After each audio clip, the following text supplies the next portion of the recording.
எல்லாரும் எப்படி இருக்கிறீங்க? ஒரு பிச்சைக்காரன் ஒரு கடைவாசல்ல போய் நின்று பிச்சை கேட்கறான். எப்பவுமே இந்த பிச்சைக்காரங்களுக்கு ஒரு ஒரு பாத்திரம் வச்சிருப்பான். அதுக்கு பேர் திருவோடுன்னு சொல்லுவாங்க. ரொம்ப சளிம்பா கருப்பு பிடிச்சு அரியணமா இருக்கும். அதுலதான் பிச்சை எடுப்பான், அதுலதான் போட்டு சாப்பிடுவான், அதே தலைமாட்டில் வச்சு தூங்குவான். இவன் அந்த பிச்சை பாத்திரத்தை நீட்டி சாமி பிச்சை போடுங்கன்னு கடைக்காரன் கேட்கும் பொழுது அந்த கடைக்காரன் லபக்குன்னு அதை குடுங்கிட்டான். இப்போ அந்த பிச்சைக்காரன் கத்துறான், ஐயோ சாமி, 3 தலைமுறை இதுலதான் நம்ம பிச்சை எடுக்கிறோம். இது எங்கட பரம்பரை பிச்சை பாத்திரம், தயவு செய்து கொடுத்துருங்க.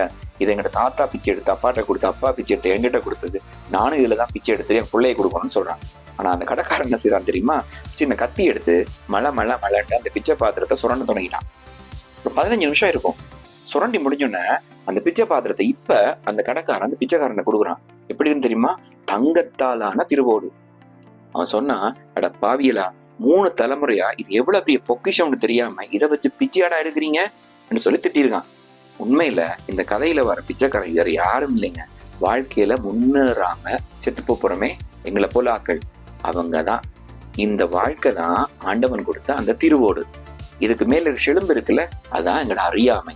அதன் வடிவா சுரண்டி எரிச்சிட்டு வாழ்க்கையில நல்ல ஈமை பார்த்து நம்ம இனிமே முன்னேறுவோமா இருந்தா கூட வாழ்க்கையை ஜெயிச்சிடலாம். எங்களோட பிச்சை பாத்திரம் ஒரு நாளும் வீணாயிடக்கூடாது. Think about it.